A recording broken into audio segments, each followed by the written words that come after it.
Hello guys, it's Talia. Acer's pioneer into more eco-friendly tech, the Vero, is back for 2024 with the all-new Aspire Vero 16. And this Vero line is the stamp of approval Acer have given to their laptops, monitors, and projectors, even, and accessories that have been given the green touch. But what does that actually mean? Generally two things. They're more sustainable manufacturing processes, so less new waste, and recycled materials in the device itself, so less old waste too. So in this year's Aspire Vero 16, the biggest change has been just how much more of the laptop is made from that recycled material. Since the Vero's conception, which I believe was about 2 years ago, the chassis started off being 30% made from post-consumer recycled plastics, or PCR. That went up to 40% in the next year, and now body is at 60%, with the screen bezel being 75%. That is a whole lot. That is a whole lot of recycling. We are officially in the majority now, and this is probably the most serious I've ever seen someone take the reduce, reuse, recycle motto. And to highlight this, on the R and E keys, they have intentionally been written backwards.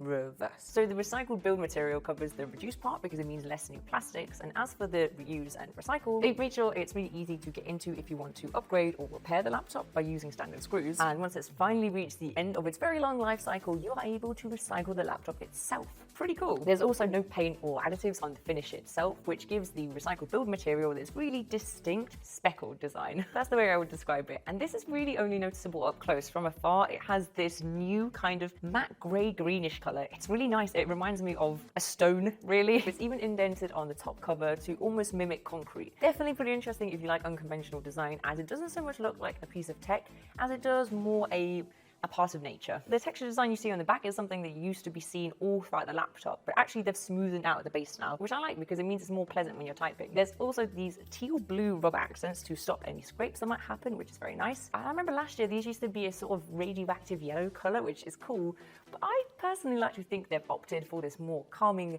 blue color to represent the ocean recycling, as the coating on the trackpad is made of ocean-bound plastics. So that's my theory anyway. The biggest testament to the eco-consciousness, however, is not the blue accents, but Acer's whole mission to being carbon neutral. As a company, they plan to be using 100% renewable energy by 2035, which is pretty soon, and have zero net emissions by 2050. Even before that, Acer have recently announced that the 2024 Aspire Vero aims to achieve net carbon neutrality by assessing its footprint throughout its life cycle and carbon offsetting the remainder, which sounds like a really good place to start. The manufacturing stages are more sustainable. Shipping too, they're using more sea containers that take biofuel, and the packaging of the laptop is minimal as well. It's simple, but feels very pleasing to open, and all made of 100% recycled materials. They're cardboard, PET, and pulp as well. There's no flimsy single-use plastic bags, and it's all completely recyclable as well. Okay, so it's clear everything has been thought about when it comes to the outside of the Vero and everything that comes with it, but what about what's on the inside? An exciting upgrade is the addition of the new Core Ultra processors by Intel. These come with Intel's AI boost to accelerate those AI tasks that would usually drain the battery. And in general, this generation of chips are really designed to have better power efficiency. Something we've been wanting for a while now, so that is so good to see. Now that,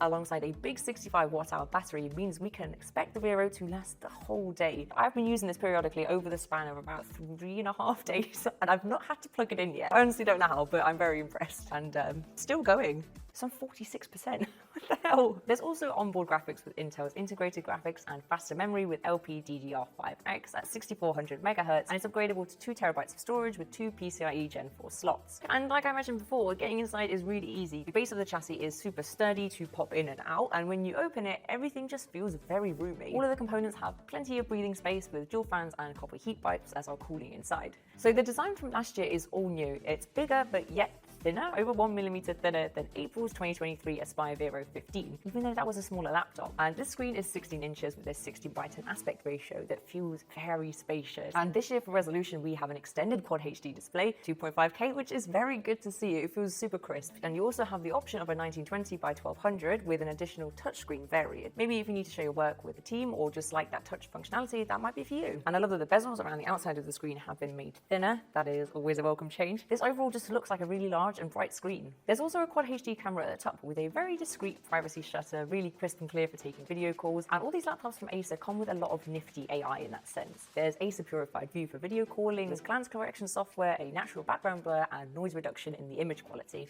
Working from home has never looked so good. And for audio, there's Acer Purified Voice to filter out any unwanted background noise and voices, which is perfect. For connectivity, we have all new Wi-Fi 7, which is pretty exciting because this is going to help out massively when working on the go, and the laptop has a great port port selection too. It is so good to see solid performance and build quality in a laptop that also takes into consideration the ethics by lowering its carbon footprint and making real good use of recycled material. And with a new Intel processor, it really does perform well, all topped off with a display that's both large and defined. This would make a perfect all-day work laptop because it really does last the whole day.